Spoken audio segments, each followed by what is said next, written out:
Hello viewers, welcome to my YouTube channel. मैं हूं आपका दोस्त नरेंद्र अग्रवाल।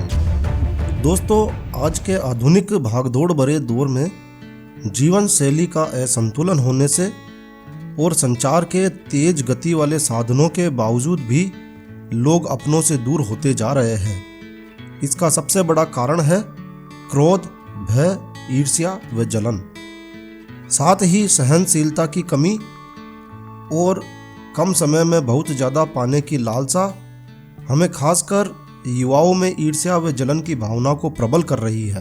अंधी दौड़ में सभी लोग आगे बढ़ना चाहते हैं, मगर किधर भाग रहे हैं, किस दिशा में भाग रहे हैं, कौन सी मंजिल की ओर जा रहे हैं, किसी को भी नहीं मालूम है।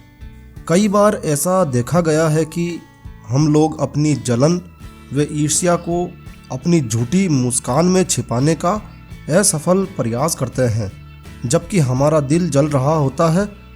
और जलन व ईर्ष्या की यह भावना कभी कभी जब कंट्रोल से बाहर हो जाती है, नियंत्रण से बाहर हो जाती है, तो यही भावना अवसाद यानी डिप्रेशन का रूप ले लेती है। यह बहुत ही खतरनाक स्थिति है, अतः इसे शुरुआती तौर पर ही नियंत्रण किया जाना आवश्यक है। तो दोस्तों, इससे पहले कि आपकी जलन व ईर्ष्या की भावना प्रबल होकर अवसाद का रूप धारण कर ले, आप पर पूरी तरह से हावी हो जाए, इस पर कंट्रोल करना, इस पर नियंत्रण करने का प्रयास कीजिए। तो आज इस वीडियो में ईर्ष्या या जलन से किस प्रकार बचा जा सकता है कि कुछ टिप्स व उपाय शेयर किए जा रहे हैं। दोस्तों, समय रहते ईर्ष्या और जलन की भावना को समाप्त किया जाना आवश्यक है, अन्यथा यह आपके रिश्तों को भी खत्म करने के कगार पर खड़ा कर सकती है और फिर आपके पास केवल पछताने के सिवाय कुछ नहीं रहता है। तो आइए शुरू करते हैं। देखिए, ईर्ष्या करने से आपको कुछ भी हासिल नहीं होता है। यहाँ आपको यह सोचना है कि आखिर ईर्ष्या जलन किसे हानि पहुँचा रही है। बेशक ईर्ष्या या जलन आपको स्वयं को ही हानि पहुँचाती है, क्योंकि दूसरों को, सामने वाले को तो इससे कोई फर्क नहीं पड़ता है। और ईर्ष्या आपकी सोच को नकारात्मक बनाती है, आपके समय का अपव्यय करती है, आपके विचारों का क्षय करती है और आपके व्यक्तिगत संबंधों को समाप्त करने के कगार पर लाकर खड़ा कर देती है। तो अब जब भी जलन या ईर्ष्या की भावना आए तो यह सोचिए कि इससे नुकसान आपका ही है, सामने वाले को आपकी ईर्ष्या या जलन से कोई फर्क पड़ने वाला नहीं है, तो हम ईर्ष्या क्यों करें। और दूसरा उपाय यह है कि कभी भी किसी से तुलना ना करें। हर व्यक्ति अपने आप में यूनिक होता है, उसकी किसी से भी तुलना नहीं होती है। सबके अपने अपने गुण और अपनी अपनी कमियां होती है।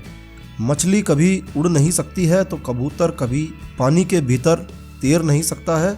और तुलना की यह भावना जहर के समान काम करती है, अतः तुलना करने से बचिए। अपनी तुलना किसी से भी मत करिए। आप अपने आप में यूनिक हैं और अपनी भावना किसी अच्छे मित्र के साथ शेयर करिए, जो आपकी बातों को समझता हो, आपकी बातों का सम्मान करता हो।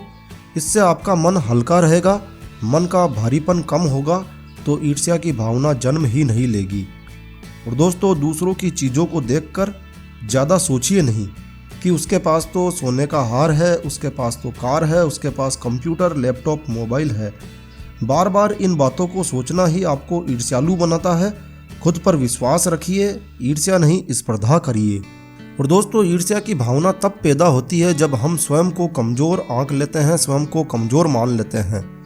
ऐसा मत सोचिए कि आप किसी से कहीं से कमज़ोर हैं।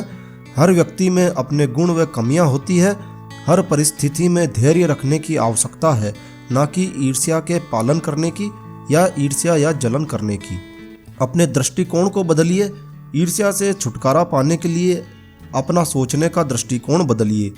अगर आपके किसी रिश्तेदार या मित्र ने कुछ नया अर्जित किया है तो खुले दिल से उसकी सराहना करिए, उसकी प्रशंसा करिए और छोटी छोटी बातों में लोगों की प्रशंसा करने की आदत बना लीजिए। यह आपको भी खुश रखेगी और सामने वाले को भी खुश रखेगी और आपके रिश्तों को और मजबूत करेगी। जैसे यदि आपके किसी परिचित ने, किसी मित्र या रिश्तेदार ने नई कार खरीदी है तो उससे गले मिलकर उसे नई कार के लिए बधाई दीजिए, उसे खुद मिठाई खिलाइए कि आप उसकी इस सफलता से उतना ही प्रसन्न है जितना कि वह स्वयं प्रसन्न है। यह भावनाएं आपकी ईर्ष्या को समाप्त करेगी और आपके रिश्तों को मजबूत करेगी।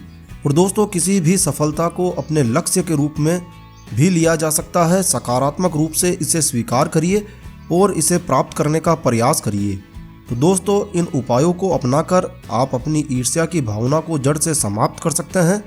तो दोस्तों, यह वीडियो, यह जानकारी आपको अच्छी लगी हो, यूज़फुल लगी हो तो कृपया लाइक के बटन पर जरूर क्लिक कीजिए। और यदि आपने हमारा यह चैनल अभी तक भी सब्सक्राइब नहीं किया है तो कृपया चैनल सब्सक्राइब कर लीजिए। इस चैनल पर हम लेकर आते हैं आपके लिए तरह तरह की धार्मिक जानकारियाँ, होम रेमेडीज, होम टिप्स और टेक्निकल नॉलेज। तो सब्सक्राइब करने पर आपको हमारे नए वीडियोज़ की अपलोड्स लगातार निरंतर मिलती रहेगी। तो कृपया चैनल सब्सक्राइब कर लीजिए। एक नया वीडियो, एक नई जानकारी लेकर मैं आपका दोस्त नरेंद्र अग्रवाल फिर मिलूंगा। तब तक के लिए stay healthy, stay happy. Thank you for watching my video. Thanks.